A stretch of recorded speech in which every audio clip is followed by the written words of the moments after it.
Whether giving or receiving a reading, it's always important to be okay with no. What do I mean by that?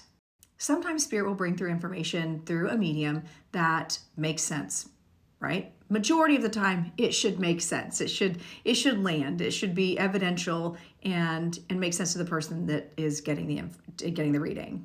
But sometimes you get that random reading or that random piece of information that just makes no sense to either one of you.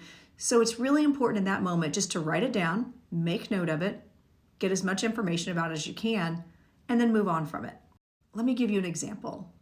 I had a client yesterday that we were getting all kinds of really cool evidential stuff coming through. She has some loved ones coming through, but then at the very end, a little boy energy steps up, and I could see him clear as day. Haircut, like he looked frail. He looked like he probably had spent a lot of time on earth, sickly. He was not sickly on the other side, but that's how people remembered him here. And I said, this is a cousin. He makes you feel like this is a cousin. And he was between like 9, 10, 11, like he was young. And I could feel like it had something to do with his chest. And I kept saying like RSV, or there was something breathing wise. And none of it made sense. And then I heard V. V is for Victor. I'm like, Victor, do you know any Victors? She was completely lost. I had no idea. And she was like, well, it could be my friend, but they had a girl. And it's like, nah, we're not going to make this fit. We're not going to force this puzzle piece. We're going to make note of it. And it's like, maybe this is something you can ask your mom about later.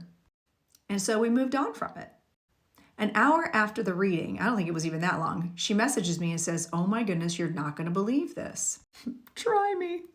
She says, I asked my mom, and she had a cousin that died when he was 11, and they called him the Victor because he got to go to God before anybody else did.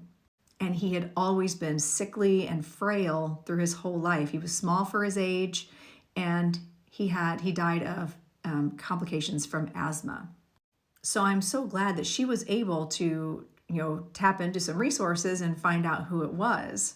But ultimately, we both had to be okay with something that just didn't make sense and accepting that here's the information, we'll make note, and we'll move on.